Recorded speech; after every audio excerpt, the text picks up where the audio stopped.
সুপ্রিয় দর্শক মণ্ডলী, হাতিল আজকের সংবাদপত্রে আপনাদের সবাইকে স্বাগত জানাচ্ছি। দর্শক মণ্ডলী, আমাদের সঙ্গে রয়েছেন হাসান মামুন, সিনিয়র সাংবাদিক ও কলামিস্ট। হাসান, আমার মনে হয় আপনি প্রথম এলেন। জি, ধন্যবাদ সেজন্য। আপনাকে সুস্বাগতম আমাদের এই অনুষ্ঠানে। আমি একটু শিরোনামটা দেখে নিই, তারপরে কথা বলবো। বাংলাদেশ প্রতিদিনের শিরোনাম হচ্ছে এগুচ্ছে সংসদ নির্বাচন, ওষুধের দামে না বিশ্বাস। ইত্তেফাক, সারা দেশে গ্রেপ্তার 1308, ব্যাংক ডাকাতদের আইনের আওতায় আনার নির্দেশ প্রধান উপদেষ্টার। মানবজমিন, নির্বাচন নিয়ে ইসির প্রস্তুতি জানতে চেয়েছে বিএনপি, শয়তানের সন্ধানে 24 ঘন্টা, গ্রেপ্তার 1308। সমকাল অভিযানে গেলে নাকাল, উভয় সংকটে পুলিশ, সংস্কার নির্বাচনের অন্তরায় হলে বাধা দেবে বিএনপি।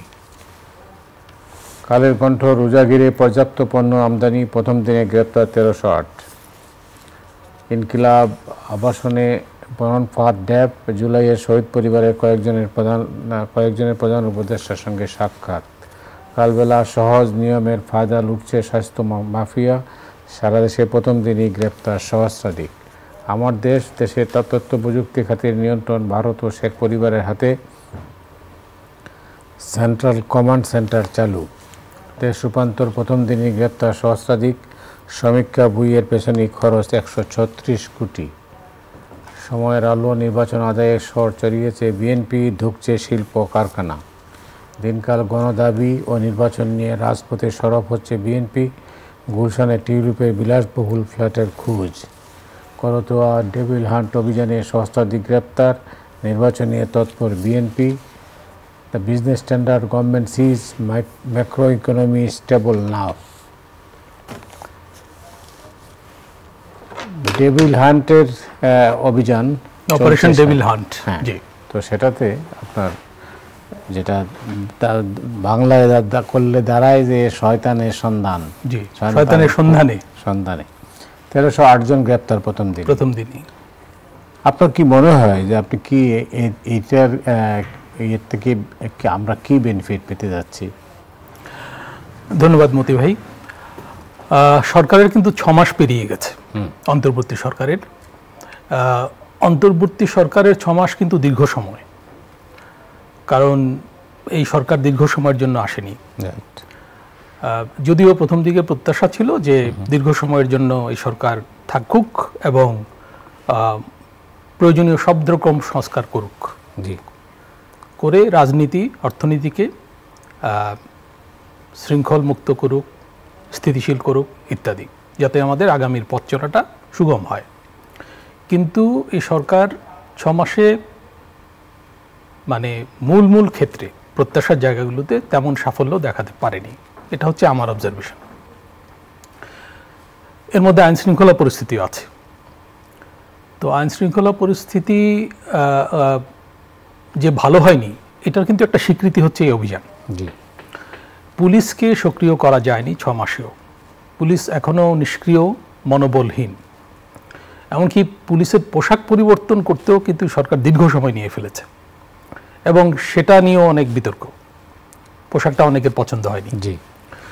আচ্ছা, র্যাব বিলুপ্তির দাবি উঠেছিল, এতটাই দলীয়করণের শিকার হয়েছিল, তো সেটা হয়নি। সেই র্যাবও এই অভিযানে অংশ নেবে, তাদেরও ব্যাপারে কিন্তু আপত্তি আছে এবং তাদেরও মনোবলে অনেক ঘাটতি আছে। এমনকি সেনাবাহিনীকেও আমরা কিন্তু সেই রকম উদ্যোগী ভূমিকায় দেখিনি মাঠে। আমরা লক্ষ্য করেছি যে গোপালগঞ্জ সহ একাধিক জায়গায় সেনাবাহিনীর ওপরও আক্রমণ হয়েছে, এবং সেনাবাহিনীর মধ্যে একটা সতর্ক তৎপরতা দেখা যাচ্ছে যাতে তারা বিতর্কিত না হয়। তো এই অবস্থায় এই অভিযান কতটা মানে দৃঢ়ভাবে পরিচালিত হবে এটা নিয়ে প্রশ্ন আছে, এবং এর নিরপেক্ষতা কতখানি থাকবে সেটা নিয়ে প্রশ্ন আছে, এবং আইন মানবাধিকার সমুন্নত নিয়ে আপনার সন্দেহটা কেন? সন্দেহটা এই কারণে যে একটা হচ্ছে যে আওয়ামী সন্ত্রাসীদের বিরুদ্ধে যদি অভিযান জোরদার করা হয় সেটা নিয়ে হয়তো প্রশ্ন উঠবে না, কিন্তু তৃণমূলে যদি কোনো বিশেষ দলের বিরুদ্ধে অভিযানটা বেশি পরিচালিত হয় বা তারা বেশি আক্রান্ত হয়, তখন কিন্তু এটা নিয়ে পরিস্থিতি জটিল হয়ে ওঠার আশঙ্কা আছে। আমি মানে বিএনপির কথা বলছি। অনেকেই কিন্তু সন্দেহ করছে যে এই অভিযানটা পরিচালিত হচ্ছে সরকারে যাদের নিয়ন্ত্রণ কম, যাদের প্রভাব কম, যারা ইতিমধ্যে বিরোধী দল বলে বিবেচিত হচ্ছে, বিএনপি, তাদের লোকজনকে বেশি করে ধরা হবে এই চেষ্টাতেই, এটা হচ্ছে হিডেন উদ্দেশ্য, এটা রাজনৈতিক মহলে জল্পনা চলছে। তো সেই রকম যদি হয় তাহলে কিন্তু বিএনপি এটা নিয়ে শোরগোল করার চেষ্টা করবে এবং পরিস্থিতি নাজুক হবে। বিএনপি কিন্তু কিছু সভা সমাবেশেরও আয়োজন করছে, রোজার আগ পর্যন্ত এদের বিভিন্ন সভা সমাবেশ চলবে, স্থানীয় পর্যায়ে এবং জাতীয় পর্যায়ে হবে, এবং নির্বাচনের দাবিকে তারা সামনে আনছে। তো এই পরিস্থিতিতে অভিযানটা অবশ্যই মানে নিরপেক্ষতার সঙ্গে পরিচালনা করতে হবে। এখানে মানে রাজনৈতিক নিরপেক্ষতা বজায় রাখতে হবে। বিএনপি কিন্তু সরকারের রাজনৈতিক নিরপেক্ষতা নিয়ে এর মধ্যেই প্রশ্ন তুলতে শুরু করেছে, এবং প্রধান উপদেষ্টার বক্তব্য ঘিরেও এই প্রশ্নটা উঠেছে। প্রতিদিন এমন ছোট ছোট মুহূর্তগুলো তৈরি করে জীবনের গল্প। Hatil, live and relive. তো আমি বলবো যে এই ধরনের অভিযান অতীতে কিন্তু সফল হতে কম দেখা গেছে, বরং বিতর্ক বেশি উঠেছে। আমাদের অপারেশন ক্লিন হার্টের কথা মনে আছে, বিএনপির আমলে হয়েছিল, এবং তাতে বিএনপির লোকজনে বেশি ধরা পড়েছিল এবং মারাও পড়েছিল। তো আমরা আশা করব যে নিরাপত্তা হেফাজতে মৃত্যুর ঘটনা ঘটবে না, আইন এবং মানবাধিকার সমুন্নত রেখে সন্ত্রাস দমন করা হবে, এবং এতে করে সামনে যে নির্বাচন আছে, নির্বাচনের পরিবেশটাও কিছুটা সৃষ্টি হবে। অনেক ধন্যবাদ। আপনি জানেন যে সংস্কার নিয়ে বিএনপি এটা নতুন বক্তব্য দিয়েছে। এই সংস্কার যদি বিলম্বিত হয়, নির্বাচন যদি সংস্কারের কারণে নির্বাচন যদি বিলম্বিত, তাহলে তারা এটা অপোজ করবে। আপনার কি মনে হয়? আমি তো আপনাকে একটু আগে বললাম যে বিএনপি নির্বাচনের দাবিটাকে সামনে আনছে, এবং এটাকে আমিও সমর্থন করি। সমর্থন করি এই দৃষ্টিকোণ থেকে যে সরকার কিন্তু 6 মাসে কোনো ক্ষেত্রেই তেমন সংস্কার করতে পারেনি, সংস্কার আনতে পারেনি। এমনকি আমি আমার একটা লেখায় বলেছি যে সরকার কিন্তু নিজের মধ্যেও সংস্কার আনতে পারেনি। মানে আমি বলছি উপদেষ্টা পরিষদে কিছু সংযোজন হয়েছে, সেগুলো নিয়ে বিতর্কও হয়েছে, কিন্তু উপদেষ্টা পরিষদ থেকে কেউ বিযুক্ত হন নাই। মানে ব্যর্থতার দায় কাঁধে নিয়ে কেউ কিন্তু সরেও যান না। এটা খুব ইন্টারেস্টিং। এটা হওয়া উচিত হয়নি। 6 মাসে একটা সংস্কার হওয়া উচিত ছিল, 3 মাসে একটা সংস্কার হওয়া উচিত ছিল, এবং উপদেষ্টা পরিষদটা মানুষের মনে আস্থা জাগানো দরকার ছিল, সেটা কিন্তু জাগাতে পারেনি। আমি এখানে অর্থনীতি ব্যবস্থাপনায় যে সরকারের এক ধরনের ব্যর্থতা, শিথিলতা চলছে সেটাও বলবো। অর্থনীতি ব্যবস্থাপনায় কিন্তু 2-1টা ইন্ডিকেটর বাদে অন্যান্য ক্ষেত্রে কিন্তু তেমন কোনো অগ্রগতি নাই। রপ্তানি আয়ে অগ্রগতি আছে, এই পরিস্থিতির মধ্যেও রপ্তানি আয় বাড়ছে, রেমিটেন্স বাড়ছে। রেমিটেন্স বাড়ার সাফল্যটা সরকারকে দেব নাকি প্রবাসীদের দেব, সেটা একটা প্রশ্ন। আর অন্য কোনো ক্ষেত্রে কিন্তু, এবং ইকোনমিক রিফর্মের ব্যাপারে কিন্তু কোনো উদ্যোগ নেওয়া হয়নি, কোনো কমিশনও গঠিত হয়নি। টাস্কফোর্স হয়েছে, তারপর শ্বেতপত্র প্রণয়ন কমিটি হয়েছে, তার রিপোর্ট এসছে। সেই রিপোর্ট নিয়েও কিন্তু প্রশ্ন আছে যে এটা অতিরঞ্জিত কিনা। তো সরকারের এই অবস্থায় নির্বাচনের দাবিটা সামনে আসছে, এবং যারা আশা করেছিল যে সরকার দীর্ঘদিন থাকবে, অনেকগুলো সংস্কার করবে, তারাও এখন বলছে যে জরুরি সংস্কার করে সরকারের উচিত নির্বাচনের দিকে যাওয়া এবং গণতন্ত্রের উত্তরণের পথে এগিয়ে যাওয়া। এবং এটা যদি হয় তাহলে দেশে বিনিয়োগ পরিস্থিতি উন্নত হবে, কর্মসংস্থান পরিস্থিতি উন্নত হবে, এবং মানে আন্তর্জাতিক সম্প্রদায়েরও আস্থা আমাদের যে গণতান্ত্রিক বাংলাদেশের পক্ষে এটা আসবে বলে আমার মনে হয়। সামনে রমজান, এই রমজান উপলক্ষে জিনিসপত্র সব দাম তো এমনি বেড়ে যায় প্রতি বছরই। এইবার যে সমস্ত কিছু উদ্যোগের খবর দেখলাম, মানে কালের ঘন্টা একটা আমদানিটা বাড়ছে। তো আপনার কি মনে হয় যে অর্থনীতি ওই সময়টাতে চাপে থাকবে না? রমজানে সাধারণত একটা বিপরীত অবস্থা দেখা যায়। মানে রমজানে এমনকি অনেক ক্ষেত্রে চালের দাম বাড়তেও দেখা যায়, আমরা দেখেছি এটা। তো চালের বাজার কিন্তু এখনো স্থিতিশীল হয়নি, যদিও আমন উত্তোলন হয়ে গেছে, আমন বাজারে এসে গেছে। তবে সবজির দাম অনেক কমেছে। সবজির দাম এত কমেছে যে এটা আবার উদ্বেগজনক। চাষির জন্য এটা কিন্তু খুবই খারাপ খবর। আমরা সবজি নষ্ট করে ফেলতে দেখছি, কারণ সবজি বাজারে আনার যে খরচ সেটা ওঠে না, এই অবস্থা। ঢাকা শহরে মানে আলুর দাম অনেক কমে গেছে, 5 কেজি আলু 100 টাকায় পাওয়া যাচ্ছে। আলুর দাম এত কমে যাক এটা কিন্তু কাঙ্ক্ষিত ছিল না। আলুর দাম অনেক বেশি ছিল, এটা একটা সমস্যা ছিল, এখন অনেক কমে গেছে, এটা আরেকটা সমস্যা।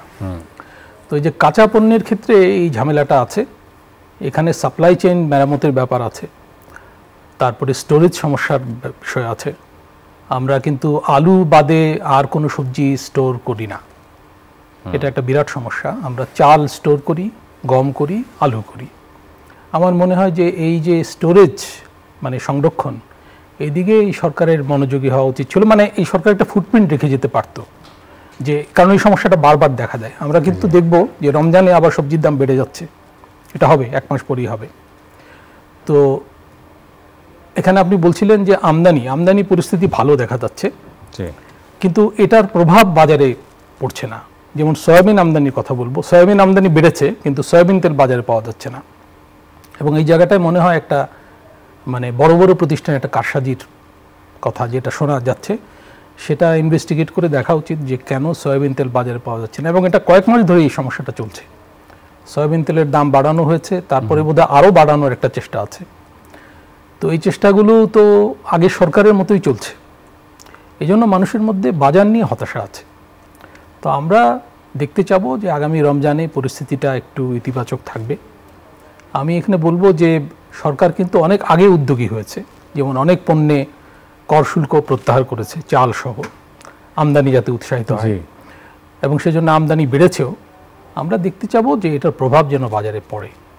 তবে এখানে একটা সমস্যা আছে যে আন্তর্জাতিক বাজারে দাম কমলেও দেখা যায় যে স্থানীয় বাজারে সেটার প্রতিফলন পড়ে না। এখানে ডলারের দাম একটা ব্যাপার, ডলারের দাম কিন্তু এখনও কম না, ডলারের দাম বেশি।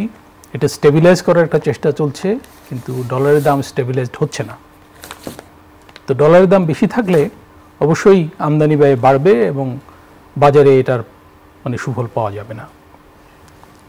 তাহলে যেটা আপনি দেখেছেন নিশ্চয়ই, আমি বিজনেস স্ট্যান্ডার্ড রেশিওর নাম দেখছিলাম, জি, government sees macro economy stable নাও। হ্যাঁ, আজকে অর্থ উপদেষ্টা বলেছেন এই কথাটা। আমি যেটা আপনাকে বললাম, উনিও কিন্তু রেমিটেন্সের কথা জোর দিয়ে বলেছেন যে রেমিটেন্স ইনফ্লো বেড়েছে এবং এর জন্য রিজার্ভ পরিস্থিতি ভালো হচ্ছে, সেটা ঠিক। তারপরে হচ্ছে আমাদের কিছু হিসাবে ইতিবাচক চিত্র দেখা যাচ্ছে, সেটা বলেছেন। আর মূল্যস্ফীতি কিছুটা কমে এসছে, এটার উপর গভর্নর সাহেবও জোর দিচ্ছেন। গত মাসে মূল্যস্ফীতি কিছুটা কমেছে। আমি সবজির দামের কথা বলছিলাম, এটা কিন্তু ডিউ টু ভেজিটেবল প্রাইস, মানে এই ভেজিটেবল প্রাইস যে কমে গেছে ড্রাস্টিক্যালি, এবং গত বছরের তুলনায় ভেজিটেবল প্রাইস বোধহয় অর্ধেক কমে গেছে। তো এটার চাপে মূল্যস্ফীতি কমেছে, কিন্তু আমরা জানি না যে আগামী রমজানে আবার জিনিসপত্রের দাম বেড়ে মূল্যস্ফীতি বাড়বে কিনা। তো মূল্যস্ফীতি কমানোর জন্য বাংলাদেশ ব্যাংক একটা মুদ্রানীতি ফলো করছে, সংকোচনমূলক মুদ্রানীতি, মানে সুদের হার বাড়িয়ে ঋণ প্রবাহ কমিয়ে, অর্থ প্রবাহ কমিয়ে বাজারে মানে চাহিদার প্রবণতা কমাতে এবং এতে সুফল পাওয়া যায়। আবার আমাদের মতো দেশে যেখানে মানে ঋণ মানে ব্যক্তি খাতে ঋণ খুব বেশি না, মানে ব্যক্তিগত ভোগে ঋণ খুব বেশি না, সেখানে এটার প্রভাব কিন্তু পশ্চিমা দেশের মতো দেখা যায় না। তো সেখানে একটু প্রশ্ন আছে যে এটা সফল হবে কিনা। আমাদের এখানে মুদ্রানীতি, রাজস্ব নীতি এগুলোর মধ্যে সমন্বয় লাগবে এবং মনিটরিংটা জোরদার করতে হবে, নাহলে বাজারে এটার প্রভাব পড়ার সম্ভাবনা কম। সেই আপনি জানেন ঢাকা দিল্লি সম্পর্কে এটা টানাপোড়েন চলছে। এই পটভূমিতেই বাংলাদেশের পররাষ্ট্র দপ্তর থেকে গতকাল একটা বিবৃতি দেওয়া হয়েছে, বিশেষ করে সাম্প্রতিক কিছু বিষয়ে মানে ভারতের বিবৃতিটি নিয়ে উল্লেখ করেই বাংলাদেশের অভ্যন্তরীণ বিষয়ে দিল্লির বিবৃতি অনাকাঙ্ক্ষিত। মানে গণ অভ্যুত্থানের পরে আসলে এটাকে দিল্লি এই পরিস্থিতিটাকে মেনে নেয়নি, এখনও এটা দেখা যাচ্ছে, এবং এটা খুবই ইউনিক একটা ব্যাপার। বাংলাদেশে যেটাই ঘটুক সেটার ব্যাপারে তাদের একটা বক্তব্য আছে, এটা দেখা যাচ্ছে। মানে এখানে কাকে গ্রেপ্তার করা হলো, এমনকি কোথায় কি হলো, ছোটোখাটো বিষয়, সেই সব ব্যাপারেও তাদের একটা বক্তব্য দেখা যাচ্ছে। যদিও আমরা আগে দেখতাম যে আমাদের এখানে একতরফা নির্বাচন হলেও দিল্লির কোনো মাথা ব্যথা আমরা লক্ষ্য করতাম না। এমনকি আমাদের একাধিক ভুয়া নির্বাচনে দিল্লির ভূমিকা কিন্তু খুবই নেতিবাচক ছিল এবং প্রকাশ্যে এক পর্যায়ে বলতে শুরু করা হলো যে দিল্লি আছে আমরা আছি, মানে দিল্লি আমরা থাকলে আমেরিকা কিছু করতে পারবে না। এবং আমরা দেখলাম যে লাস্ট ইলেকশনটা, যেটার ব্যাপারে সরকারের উপর চাপ ছিল প্রচণ্ড মার্কিন যুক্তরাষ্ট্রের তরফ থেকে, সেটাকেও কিন্তু নালিফাই করা হলো দিল্লির তৎপরতায়। তো এখন দিল্লি যেসব বক্তব্য রাখছে আমাদের দেশের অভ্যন্তরীণ বিষয়ে, আমাদের কিন্তু তাদের বিষয়ে কোনো বক্তব্য নাই। মানে সেখানে কি হচ্ছে না হচ্ছে এই ব্যাপারে আমাদের কোনো বক্তব্য নেই। সেটা বলা হয়েছে যে আমাদের বিষয়ে তাদের এত মাথা ব্যথা কেন। আমাদের দেশের পরিস্থিতি আমাদের সরকার এবং জনগণ এবং রাজনৈতিক দল মিলে দেখবে, ঠিক করবে, এটাই হচ্ছে স্বাভাবিক। এবং এই দিক থেকে আমার মনে হয় যে বাংলাদেশের আরও দৃঢ় অবস্থান নেওয়া উচিত যে আমাদের দেশে নির্বাচন এবং গণতন্ত্রের যে অভিযাত্রা, সেটা আমরা আমাদের মতো করে মেনটেন করব এবং আমরা যথাসময়ে নির্বাচন করব এবং বিচার সংস্কার এইসব প্রশ্ন আছে, এইগুলো নিষ্পত্তিও আমরা আমাদের মতো করে করব এবং পররাষ্ট্রনীতির ক্ষেত্রে আমরা ন্যায্যতার ভিত্তিতে, পারস্পরিক মর্যাদার ভিত্তিতে আমরা অগ্রসর হব এবং এখানে মানে বিশেষ কোনো দেশের ব্যাপারে বিশেষ কোনো নীতি অবলম্বন করা, এটা থেকে অবশ্যই আমাদের সরে আসতে হবে। না, কিন্তু প্রতিবেশীর সঙ্গে ঝগড়া থাকলে একটা দেশের পক্ষে মানে যে আপনি যে উন্নতির কথা বলছেন, যে নীতির কথা বলছেন, সেটা কি সম্ভব? প্রতিবেশীর সঙ্গে ঝগড়া এটা না যাতে হয় বা ঝগড়া যাতে না বাড়ে বা ঝগড়া যাতে নিষ্পত্তি হয়, এই চেষ্টা কিন্তু দুদিক থেকে থাকতে হবে। এটা শুধু বাংলাদেশ না, ভারতের তরফ থেকে থাকতে হবে। বাংলাদেশে যে পরিবর্তন ঘটে গেছে সেটাকে ভারতের মেনে নিতে হবে। এই পরিবর্তনে জন আকাঙ্ক্ষার প্রতিফলন ঘটেছে, এটা স্বীকার করতে হবে এবং বাংলাদেশের যারা ওখানে আশ্রিত হয়েছে, এখান থেকে বিতাড়িত হয়ে, তাদেরকে প্রশ্রয় দেওয়া কিন্তু ভারতের বন্ধ করতে হবে এবং এটার ব্যাপারে আমাদের দেশের যে মানুষের ব্যাপক প্রতিক্রিয়া আছে, জনপ্রতিক্রিয়া, সেটা বিবেচনায় নিতে হবে এবং ভারতকে চিন্তা করতে হবে যে বাংলাদেশের জনগণের সঙ্গে তার সম্পর্ক এবং জনগণকে উপেক্ষা করে কোনো বিশেষ দল বা গোষ্ঠীর সঙ্গে সম্পর্ক অব্যাহত রাখা, এটা ভারতের জন্যও কিন্তু ভালো হবে না। কারণ বাংলাদেশ ভূ রাজনৈতিক দিক থেকে একটা গুরুত্বপূর্ণ জায়গায় আছে। বাংলাদেশ ভারতেরও একটা বড় বাজার। আমরা ভারতের উপর নির্ভরশীল, ভারতও আমাদের উপর নির্ভরশীল। এই পারস্পরিক নির্ভরশীলতা বজায় রেখে আমাদের দুই পক্ষকেই চলতে হবে এবং সেজন্য আমি বলবো যে এটা দুই পক্ষেরই এজেন্ডা হওয়া উচিত। অনেক ধন্যবাদ। বাংলাদেশ প্রতিদিনের শিরোনাম দেখছিলাম যে ঔষধের দামে না বিশ্বাস, এটা আপনি নিশ্চয়ই লক্ষ্য করেছেন, আপনি জানেন। তো কি পরিস্থিতি এটা ওষুধের দাম কিন্তু গত সরকারের আমলে কয়েক দফায় বেড়েছিল। কিছু ওষুধের দাম, অত্যাবশ্যকীয় ওষুধের একটা তালিকা আছে, সেগুলোর দাম কিন্তু বাড়ানো হয়েছিল। তখন যুক্তি ছিল যে এগুলোর দাম অনেকদিন বাড়ানো হয়নি, সেটা হয়তো ঠিক আছে, কিন্তু আমরা লক্ষ্য করব বেশ কিছু ওষুধের দাম দফায় দফায় বাড়ানো হচ্ছে এবং গোপনে বাড়ানো হচ্ছে, এই অভিযোগও মাঝে মাঝে আসে। তো ওষুধের দাম বৃদ্ধির হয়তো কারণ আছে। ওষুধের যে উপকরণ ব্যবহার করা হয়, সেগুলোর দাম বেড়েছিল ইউক্রেন যুদ্ধের পরে, অন্যান্য পণ্যের মতো এই কথা বলে ওষুধের দাম বাড়ানো হয়েছিল। কিন্তু পরে খবর এসেছিল যে এই উপকরণগুলোর দাম আন্তর্জাতিক বাজারে কমে আসছে, যেমন আন্তর্জাতিক বাজারে অনেক পণ্যের দাম কমে আসে, এটার দামও কমে এসেছিল। তো সেটার প্রতিফলন আমরা বাজারে দেখি নাই। এখানে ওষুধ কোম্পানিগুলোর একটা বক্তব্য আছে যে তাদের কস্ট অফ ডুইং বিজনেস, তাদের ব্যবসার খরচ বেড়েছে, কারণ তাদের বেতন বেড়েছে, তাদের গ্যাসের দাম বেড়েছে। আমরা জানি শিল্পে র মেটেরিয়ালসের দাম বেড়েছে, আবার কমেছেও। এখানে একটা বিষয় আমি বলতে চাই, সেটা হচ্ছে ওষুধের দামের পেছনে কিন্তু মার্কেটিং কস্টের একটা বড় ব্যাপার আছে। এই যে ডাক্তারদের পেছনে এবং ওষুধ বিক্রেতা, ছোটোখাটো যেসব খুচরা বিক্রেতা আছে, তাদের পেছনে যে ব্যয়, যেটা অনেকটা প্রশ্নবিদ্ধ ব্যয়, কারণ তাদের যেসব গিফট দেওয়া হয় এগুলো কিন্তু বাজারে পাওয়া যায়, রাস্তার ধারে বিক্রি হতে দেখা যায়। এমন কোনো পণ্য নাই যে এগুলো দেওয়া হয় না। তো এই মার্কেটিং কস্টটা যদি কমিয়ে আনা যায়, তাহলে ওষুধের দাম কিন্তু অটোমেটিক্যালি 20 থেকে 25 ভাগ কমতে পারে, এই রকম কথা বলা হচ্ছে। তো আমি আশা করব যে তত্ত্বাবধায়ক সরকার, স্বাস্থ্য খাতে কোনো রিফর্ম কিন্তু হয়নি, তো স্বাস্থ্য খাতে অন্তত এই জায়গায় একটা অবস্থান, তত্ত্বাবধায়ক বলছি সরি, অন্তর্বর্তী সরকার, মানে তাদের কিন্তু কিছু স্বাস্থ্য খাতে তো এটা বেহাল দশা, কিন্তু এই অবস্থায় মানে শিক্ষা কমিশন হলো না, আর স্বাস্থ্য খাতে কোনো অগ্রগতি হলো না, এবং স্বাস্থ্য উপদেষ্টার পারফরমেন্স খুবই পুয়ার বলে বাজারে কিন্তু সমালোচনা আছে, তাকে দৃশ্যমানও দেখা যায় না।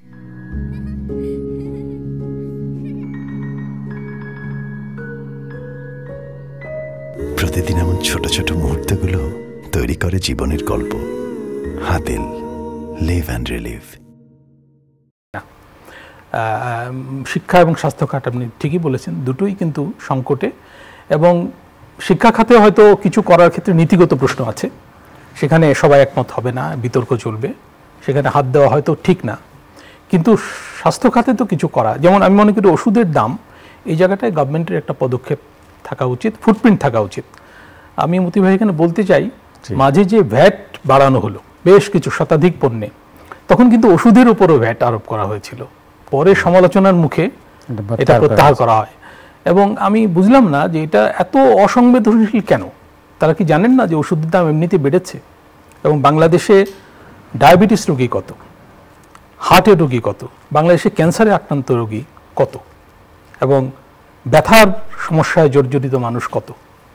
বাংলাদেশের অর্ধেক মানুষ সম্ভবত ওষুধ খায়, এবং অনেক মানুষ চিকিৎসার বাইরে আছে, তাদের নীরবে স্বাস্থ্যের অবনতি হচ্ছে।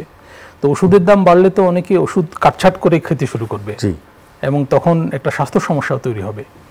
তো এই বিষয়গুলো অবশ্যই দেখা উচিত, এবং আমি তো মনে করি যে এই জায়গাগুলোতে অন্তর্বর্তী সরকার কাজ করলে তার কিছুটা জনপ্রিয়তাও বাড়ত, এবং তারা অন্যান্য সংস্কারে উদ্যোগী হতে পারতেন। অল্প সময় হাতে আছে আমাদের, তবে আপনার সর্বশেষ যে আইটেমটা সেটা নিয়ে আলোচনা করতে চাই, আপনার বক্তব্য শুনতে চাই, সেটা হচ্ছে যে সংবিধান সংস্কার কমিশনের সর্বশেষ যেটা যে রিপোর্টটা, পূর্ণাঙ্গ রিপোর্টটা আসছে, তাতে বলা হয়েছে যে সুপারিশ দলের পক্ষে বিপক্ষে ভোট দিতে পারবেন এমপিরা। এটা কি আপনার রাজনীতিতে কোনো গুণগত পরিবর্তন হবে? হ্যাঁ, ওই 70 অনুচ্ছেদের বিষয়ে এটা আসছে। 70 অনুচ্ছেদে বলা হচ্ছে যে এটা থাকা উচিত না, এটা একটা মানে মোটা দাগে দাবি আছে, দীর্ঘদিন ধরে আছে, এটাতে কিছু সংস্কার অবশ্যই আসা উচিত। মানে সরকার পরিবর্তনে ভোট দেওয়া যাবে না, তো সকাল বিকাল সরকার পরিবর্তন হবে না, সরকার পরিবর্তনে ভোট দেওয়া যাবে না, এটা বোধহয় এই ক্লজটা থাকাই উচিত। আর একটা হচ্ছে যে অর্থ বিল না হলে তো অর্থ বিল বাজেট পাস হবে না, এই দুইটা বাদে অন্যান্য ক্ষেত্রে ভিন্নমত প্রকাশের সুযোগ অবশ্যই থাকা উচিত। তাহলে হবে কি, পার্লামেন্টে যেমন ভিন্নমত আসবে, এবং দলগুলোর ভেতরে গণতন্ত্র চর্চার কিছুটা সুযোগ তৈরি হবে। অনেক অনেক ধন্যবাদ আপনাকে। দর্শক মণ্ডলী, আজ এ পর্যন্তই, আগামীকাল আবার দেখা হবে। শুভরাত্রি।